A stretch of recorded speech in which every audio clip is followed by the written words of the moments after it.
Hello everyone, it's Darkseeker here again. Welcome back for another video. Now, it is the start of the August season, and on the Wild Mode ladder on the 5th of August, I'm recording this on a Sunday morning, I've managed to hit rank 1 using Slizzle's odd Face Collector Rogue. This deck, phenomenal. Probably the most consistent deck that I've played in the last 3 months on the ladder. The Boomsday expansion is due to hit in a couple of days, so before the expansion hits, if you're looking for an incredibly solid deck to rank up with that is consistent, then give this deck a try. So, what have we got in this deck? We have some pirates that come out early. Ideally, a South Sea Captain, a Swashbuckler on turn 1, brings out Patches. Patches isn't as powerful as he used to be. He does not have charge, but he is still pretty strong. Just having a free 1/1 body out onto the board, particularly if it can synergize with South Sea Captain on a following turn, maybe with a coin, it's still pretty good. You have removal in this deck via Dark Iron Skulker and Vile Spine Slayer. They're all pretty decent cards. Lotheb to block out big spells, spell lethals from your opponent potentially. You've got some awesome finishes in the deck in terms of Leroy and Coldblood. Let's not forget Dr. Seven himself. Dr. Boom is in this deck, is still a very good turn 7 play. 1 copy of Fungal Mancer in this deck rather than 2, perhaps sacrificing 1 Fungal Mancer to play Captain Greenskin, very good for your weapon buffs. And Face Collector, that's right, getting that legendary value. Very good on turn 9 when you can play 3 of them. So, let's have a look at this deck in action on the Wild Mode ladder. We're going to look at a whole series of games on my journey here from rank 3 all the way to rank 1. Recording this commentary in hindsight, reflecting on my plays, reflecting on the decks that my opponents bring.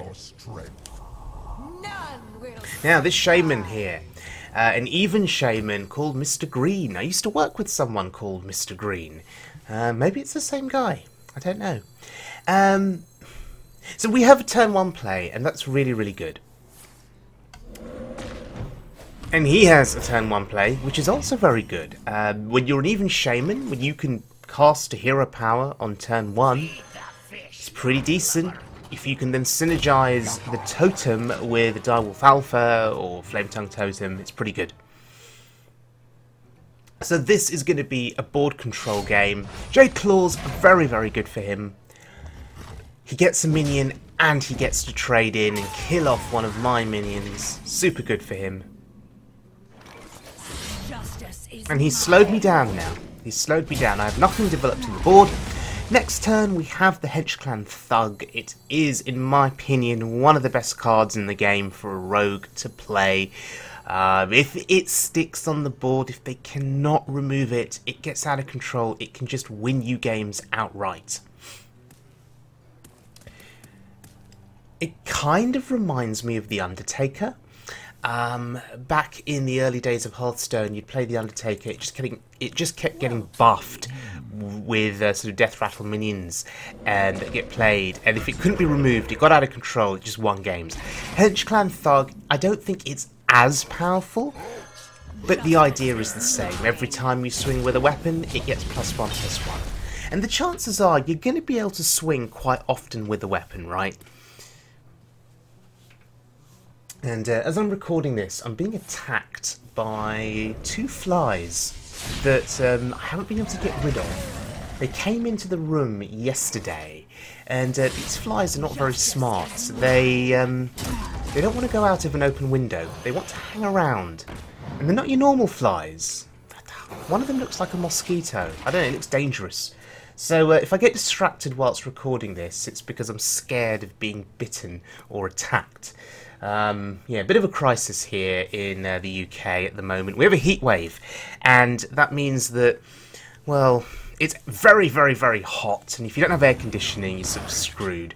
And then all of these flies and creepy crawlies come out, and it's just really awkward. Anyway, There is a 4-mana 7/7.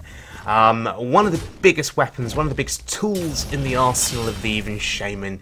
It can be hard to remove. Unfortunately for him, I have the Vile Spider, and with the coin. So that gets rid of that. I could play the deckhand here, but I'm going to float 1 mana. And the reason I'm floating a mana is because I want to save the deckhand to go with the other Vile Spider.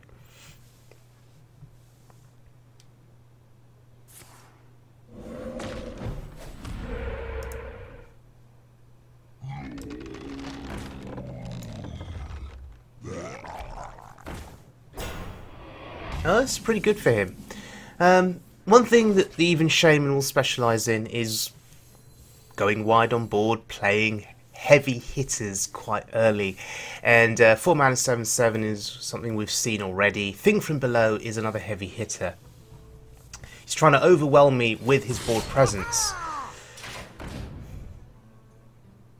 I could have played the other Vile Spine there, but I actually want to save it. I have the option for Cold Blood too, but I want to save that as well, potentially. Because I have Leroy in hand, and it could be an opportunity to use Cold Blood as a finisher.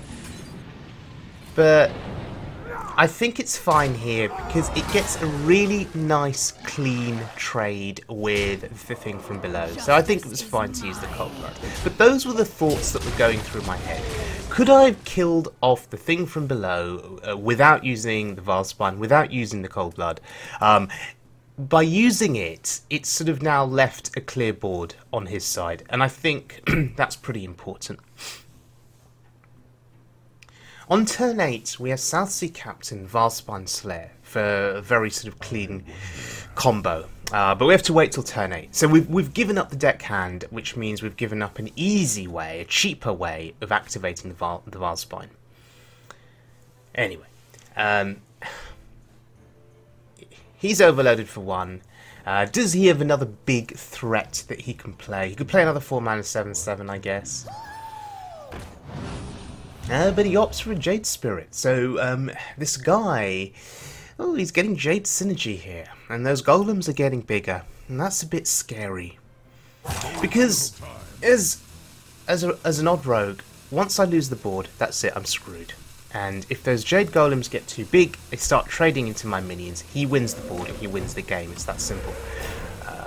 Tempo.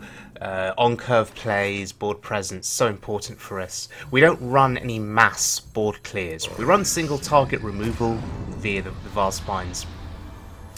We can kill off a board full of small things with the Skulker, but in terms of killing off a board full of big things, we really struggle to do that. That is why a load of Jade Golems that are big is quite a scary thing. Anything that is sort of 5 attack, 5 health or above is going to be a real problem for us to deal with. Anyway, I assume at this juncture in the game, as the Even Shaman, you just play stuff, right? You just play lots and lots of stuff, go as wide as you can on the board.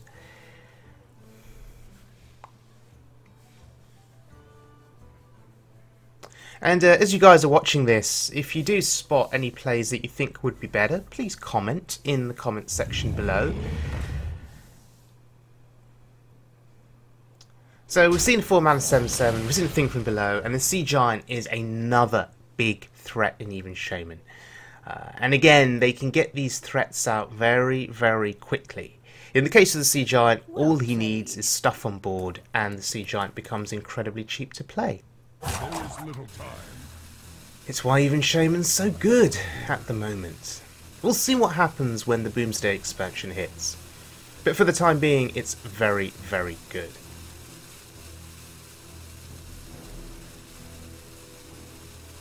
Looking around the room for those flies. They're hiding from me. Quite scared at the moment. Right, Sea Giant is a problem. I am glad I saved the Vile Spine. I'm glad I did not use it on the Thing from Below. And I'm playing the Horsey here, the Charging Horse. It has Divine Shield. It's pretty good. he may view that as a threat, because it combos well with Cold Blood. He may view that as a threat, and he may want to at least get rid of the shield. So that becomes a focal point of attention. Lotheb is a focal point of attention. It has 5 attack. The Vilespine has 4 health. That in itself is annoying. But he has answers, he has solutions. And the golems are growing. And look, he's just used a silence on the horse. That's really interesting. There are better silence targets in my deck, like Hench Clan Thug, South Sea Captain maybe, if you have a board full of pirates, of course. Anyway, thing from below, a bit awkward here.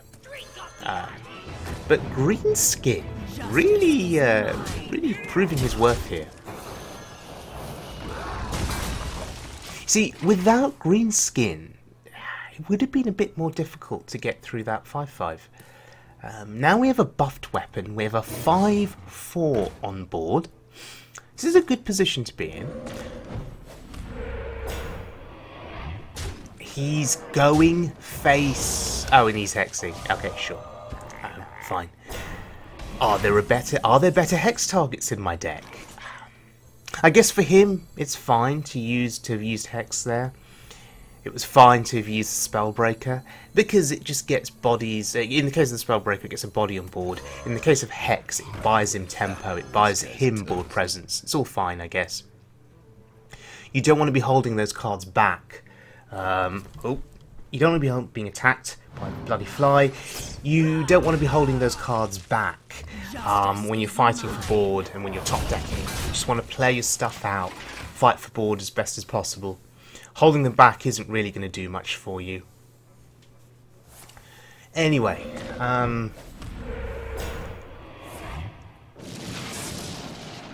interesting. Devolve into a Lightwell. I guess from his perspective, that's really good because Lightwell can't attack. But that's a top draw, is the Skulker. And that, I think, is what won me this game. Dark Iron Skulker has allowed me to clear board. And the Lightwell is going to be healing my face. So it's not as useless as it looks. It's going to stop him from lethaling me with crackles and other sort of charging shenanigans if he has them. My health total is going to increase every turn, or on each of my turns rather. But it will put me out of range. And that has just sealed the deal. Dr. Boom does not get played much anymore, but in Odd Rogue, it's incredibly strong, I guess. It's still a phenomenal threat, right? I know that was not turn 7, he was late to the party, but look at the threat generation. Look at the pressure that it has put him under now. Just a 7/7 and 2 boom bots. Significant pressure. And the boom bots clear board. Pretty good. And now with Leroy, it's over. Really interesting how that game swung back to me, despite the 4-mana 7/7s, despite the Sea Giants, despite the things from below. Really interesting how we were able to still win that game. Okay. Next little game here. It's a Shaman again. Now, as we head further into this video, you will be seeing games against other classes. One of my reasons for putting this video together so close to the Boomsday expansion is if you're looking for a last-minute deck to ladder with, you know, this deck is phenomenal. So one of the purposes of the video is to give you an idea of how it fares against a range of the current meta decks. And what will be interesting, of course, is in the first few days of the Boomsday expansion, it's going to be a free-for-all. People are going to be trying things out. The ladder is going to be very unstable. Maybe, just maybe, a deck like this can take advantage of that because of its sort of high tempo-based value and its ability to curve out really, really well and put your opponent under ridiculous amounts of pressure quite early. I mean, there are some other decks that generate more pressure, like Aggro Paladin with the right draws early on, just summoning a board full of dudes, is more pressure than this deck. I mean, we do not have, apart from Skulker, you know, we don't have cards like Maelstrom Portal that we can play early to wreck a board full of dudes. So Aggro Paladin can put out more pressure than this deck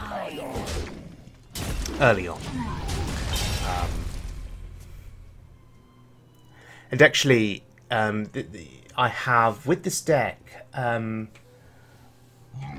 I played 21 games on my journey to rank 1. I won 18 of them, lost 3. One of the games that I lost was Aggro Paladin. And the reason I lost it is because he just generated a whole load of dudes early, and I drew patches in my opening hand as well. It was really awkward, and there was nothing I could do. I just lost dudes hitting my face. Anyway, Henchcan Thug is going to get buffed, and he hasn't figured out an answer yet. You see, I could go all in with the Cold Blood now, and even if he deals with the Thug, you see, it has 5 health. Jade Lightning doesn't kill it unless you have Spell Power Totem. But Crackle? Oh, that's unfortunate. That's very unfortunate. But look at the investment, right? Look at the investment. A Crackle, a Coin, and a Maelstrom. Okay, he's cleared the board, but that was a substantial investment, essentially to kill off 1 minion. So I think we have to. I think we have to kill the 2/1. Feels like a real waste of my weapon here. Now, one of the things that I'm bad at is knowing when to ignore the board and when to go face, because naturally I'm a defensive player. I like trading, I like controlling the board, but when you play a deck like this, yes, you have to control board early, but there comes a point where you can just go face, and I'm bad at deciphering that. Now, Fungal Mancer, really good here. This deck only runs 1 copy of Fungal Mancer. But the Fungal Mancer play here will allow me to keep my South Sea Captain alive, because it trades in favourably, survives, and we're going to heal it up.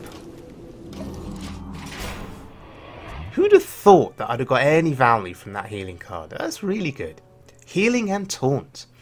Not bad, eh? Not bad.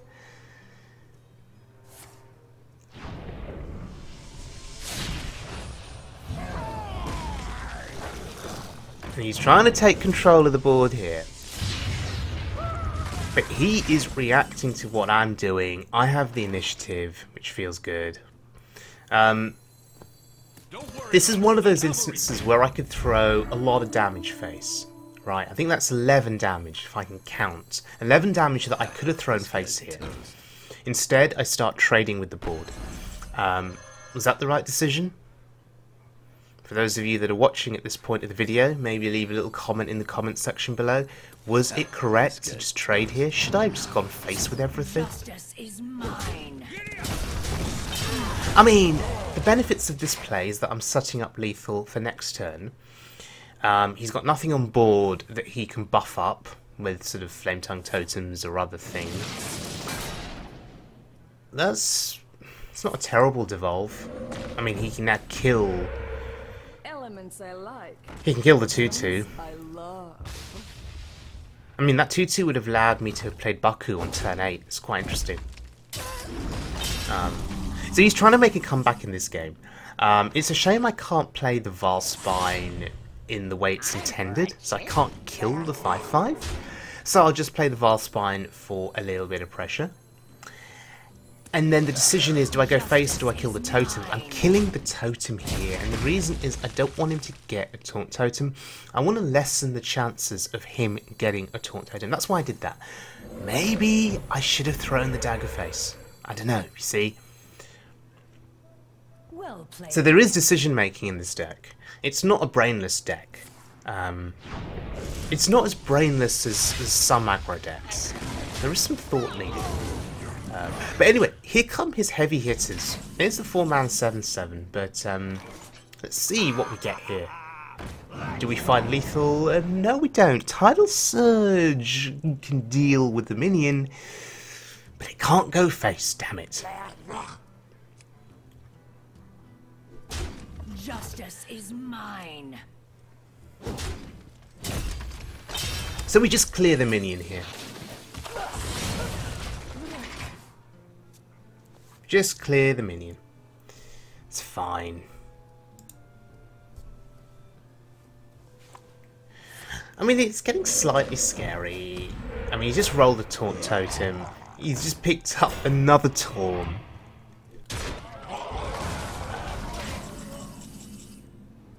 And we can't combo the SI agent. It's really awkward. But yeah, one big taunt on board. He has to find a way to get rid of Baku. Who would have thought Baku would actually be good? I mean, Baku's often a card you never want to draw because it's so expensive. But in this situation, This curse has become it's really awkward for my opponent despite all of those threats on the board. He has to kill Baku. And that's even worse. Amazing. Ragnaros Lightlord is even worse for him. He has to kill it. But even then, if he has to kill it, he's got a double trade, there'd be no taunts left on board, he'd be dead. Wow. So sometimes Devolve does not work out in the way you expect. And there's rank 2. Feels amazing.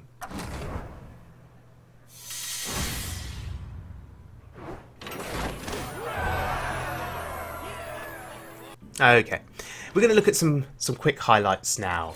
Justice is mine. This felt amazing because I despise Kingsbane Rogue. I really, really do. Particularly Leeching Poison, which offers them lifesteal. So when you can pressure them ever so quickly to the point where they're just dead in the first 5-6 turns, yeah, you're happy. Next little clip. This is a Shaman who had 2 4-mana 7/7s down on the board. Now, I have a substantial board presence myself, and he lost this game because he did not trade. He started going face with his minions. He ignored the Lothar, and I think that was one of the things that helped to lead to his demise. But what this shows is the insane pressure that you can put out with Cold Bloods.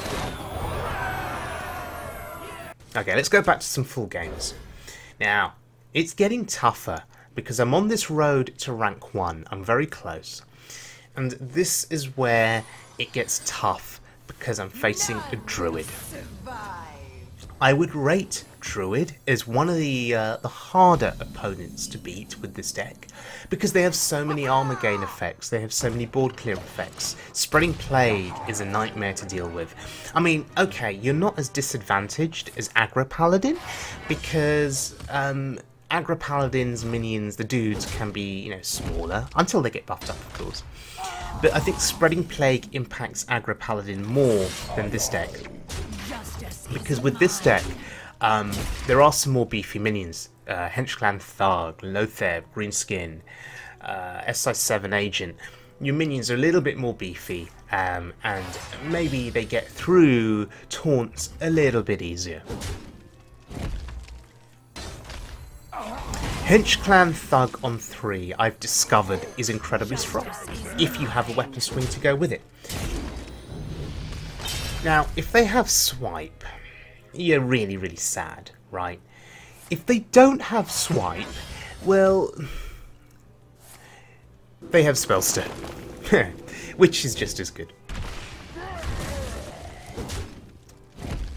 But, I mean, seeing that happen to your Thug can often be enough to sort of dishearten you and make you sort of think, damn their RNG, they got so lucky.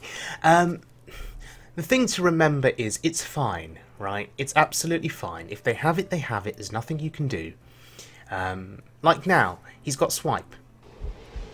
right? His hand is full of removal, including Moonfire, which tells me something here. It's a Malagos Druid. But look, he has successfully removed my board on these last few turns. That's fine, because what I'm just going to keep doing is I'm going to keep the pressure up. So if you're playing this deck, don't get disheartened if your board keeps getting removed. Just keep refilling the board. That is something you can do with this deck. If you draw well enough, you can just keep refilling and keep the pressure on. And Lotheb there has forced him to just hero power, go face and pass, which tells me something potentially about his hand. It's potentially a hand full of spells, or it's a hand full of expensive minions, combo pieces. There was nothing cheap he could play there. So, we're putting the pressure on, we're keeping it up here. I have Leroy in hand, just thinking ahead to future turns. Even Baku coming down on a late turn could be a substantial amount of pressure. It could force an awkward response from him. Even something like a Naturalize on Baku is not the end of the world. Because it draws you a couple of cards, right? Maybe cards you're looking for, cards that can help you get lethal. So, seeing the Death Knight there, the Druid Death Knight, it's not a good sign because he gets the armor up ability. 3 armor a turn. And we have to really keep this pressure up because soon enough he'll gain enough armor where he goes out of range and then we're stuffed.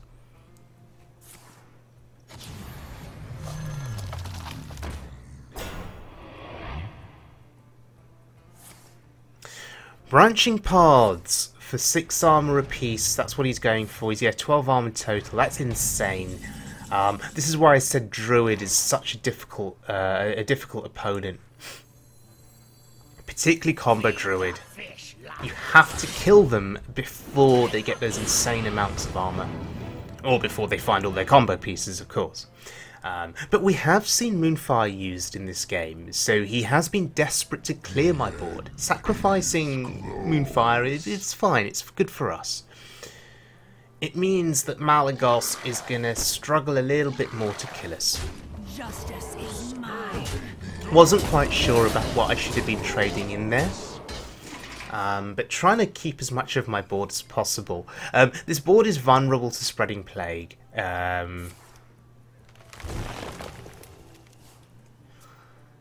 Although we do have some beefy threats on the board that can trade in easily to 5 health taunts. But anyway, 26 health including armor. And we have a lot of pressure on board if he can't stop me going face. My thoughts are plagued. Well played. We have Leroy in hand as well. And maybe I should be counting up this damage.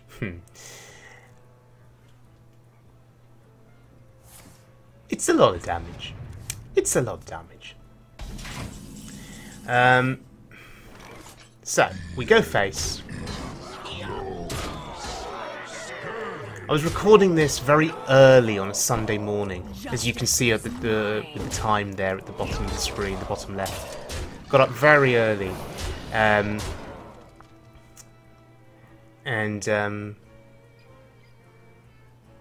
That's not lethal.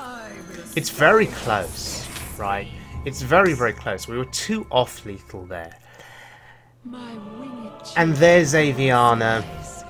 And when you get to this point, you're like, don't let it end like this. Not like this. I was so close. But then I remember, he used a Moonfire. Right. So, what can he do here? Draws a card, he swipes, that's really good for him. That clears the board and he armors up and he thinks he's safe. No, he's not. Top deck the deck hand. And we're not going to reveal it just yet. Oh look, UI, wow. And there it is, we reveal the deck hand. That is lethal, and yes, staggering indeed, sir. He is surprised at that. Top decking lethal, otherwise this game probably would have been over.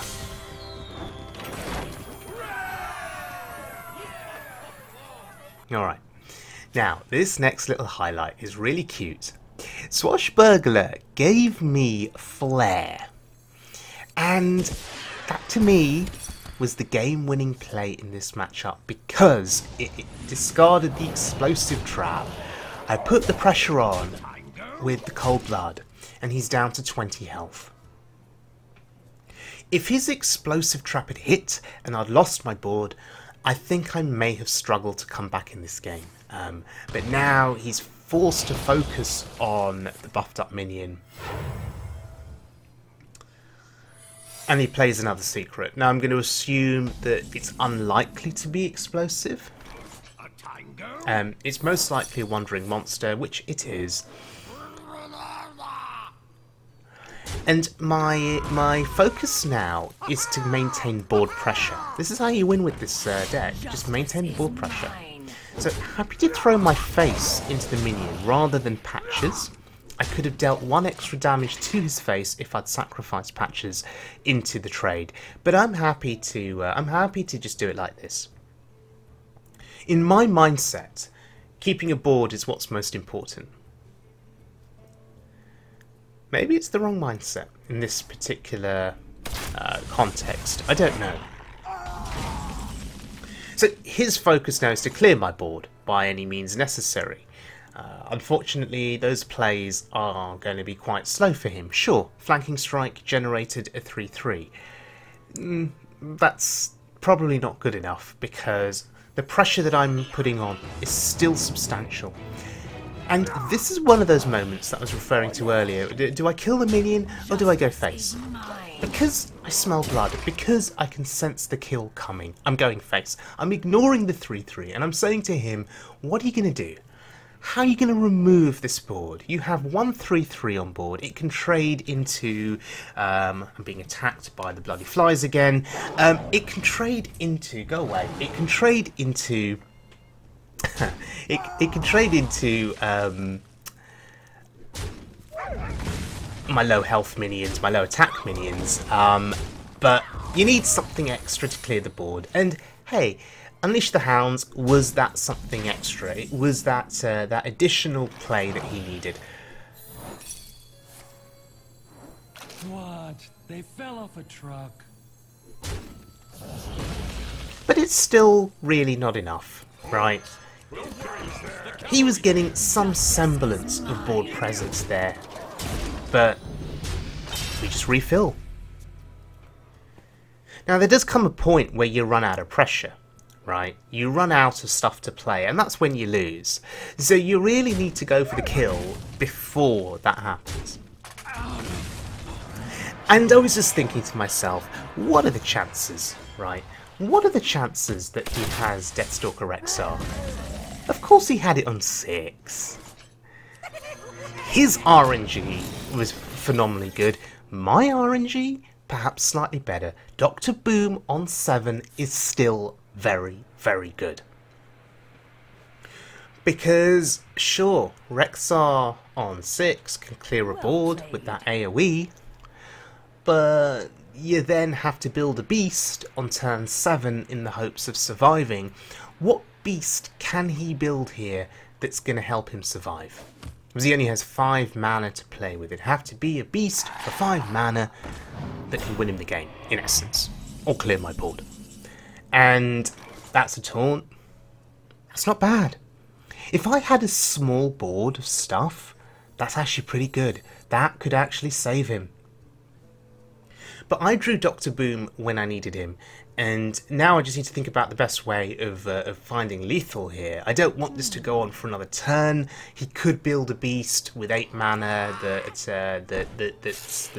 substantial enough to help him. I want to end this now.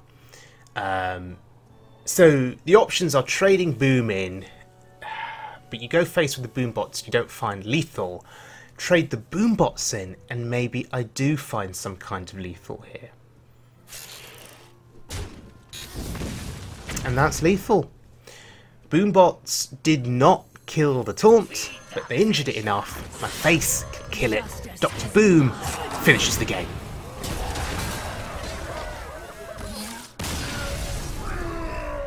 Feels really good.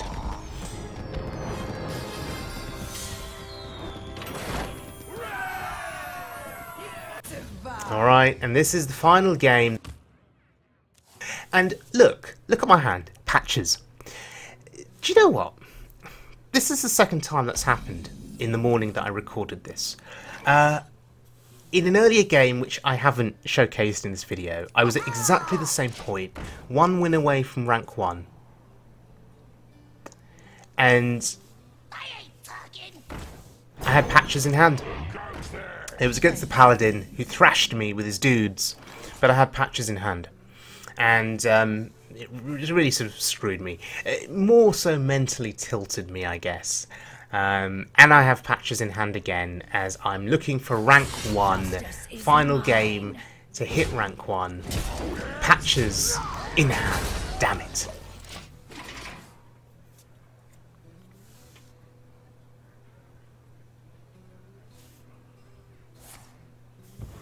And this looks like a Renolock. Renolocks are incredibly strong at the moment. Your only way of winning against a Renolock is to put them under a substantial amount of pressure. Before they can Reno, you need to hope that they don't draw their board clears, their AoEs. We've seen Defile. I suspect that he'll have more in hand, right? And this particular Renolock, assuming it is a Renolock, is playing Deathlord. And that's really bad for us, because our small early minions are going to struggle to get through that. So coining Lothar seems to be the only viable option there. It's going to stop AoE.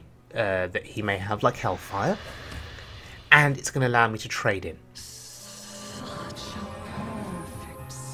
The presence of Zola pretty much confirms it's a Renolock, and he's going to try and win this through taunt value. He's going to try and stop me with these taunts.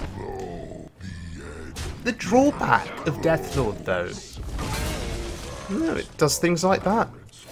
It puts a minion out on the board, in this case Southsea Captain, which buff the patches. And who knows, maybe that one extra damage that patches now dealt face, maybe that's a difference maker.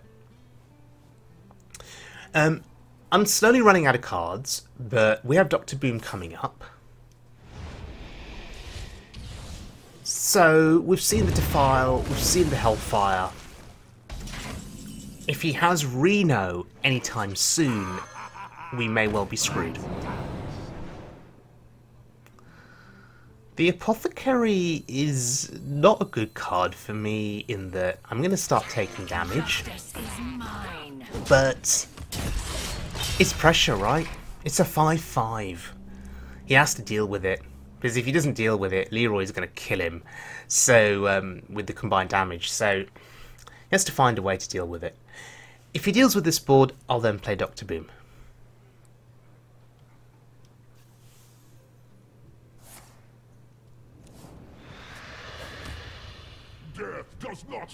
Forgot about the second Deathlord. And that's a Doomsayer. He's trying to stop me developing anything on the board. I suspect he doesn't have Reno. I suspect he doesn't have Reno. And Deathlord bringing out Baku. That's big. That's really, really big. It demands a response. Either a Reno Jackson, or Ciphered Soul, or that. Twisting Nether on one minion. So, we don't have lethal here. We're close, but we don't have it. So I'm just going to play Dr. 7 on turn 8. Dr. Boom now is going to put him on a lot of pressure. No Reno Jackson in hand at this juncture. Otherwise, I'm sure he would have played it. I'm sure he would have played it on an earlier turn. He's used Defile, he's used Hellfire, he's used Twisting Nether, all in the first sort of 8 turns of the game. And Mal'Ganis coming down on board is not going to be enough to save him, because we have Leroy, we have the Cold Blood,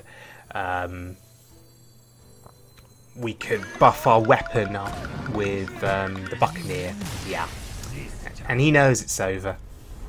And there we go, ladies and gentlemen, hitting rank 1 in the first 4 days of the August season before the Boomsday expansion, and managed to go from 3 to 1 in pretty much one morning. One early Sunday morning, managed to go from 3 to 1. So if you are looking for a strong deck to play on the Wild Mode ladder before the Boomsday expansion hits, consider this deck. And a big thank you to Slizzle466 for this deck. I believe Slizzle got this deck from someone else, and then he put the Face Collector in the deck. So this is a Slizzle deck. I'm going to call it a Slizzle deck because Slizzle adapted it. Now, Face Collector, I've had very little value from it. In all of those games that I've played, I've really... It's not really helped me much, but a lot of the games that I've played have been sort of more aggressive games, or games against more aggressive opponents, games against even Shamans, games against other odd rogues.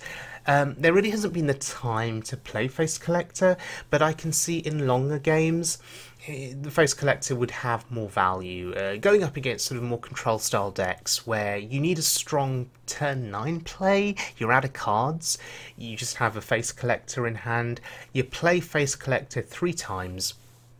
That gets you some bodies on board, but more importantly, it gets you a refill in your hand with legendary minions that can keep the game going on longer. The only drawback, of course, is there are some bad legendary minions out there. So yeah, you've got to get slightly lucky with Face Collector. So, thank you very much for joining me, everyone. I hope you guys enjoyed the video. Thanks again to Slizzle for this deck. Got me to rank 1. And I'll see you guys all again just after the Boomsday expansion hits. I'm going to do a massive pack opening video. I have over 50,000 gold to play with.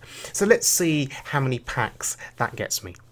So yeah, thanks again guys. If you enjoyed the content, please subscribe. I would be incredibly grateful. And I'll see you guys all again very soon for more wild and or standard mode fun.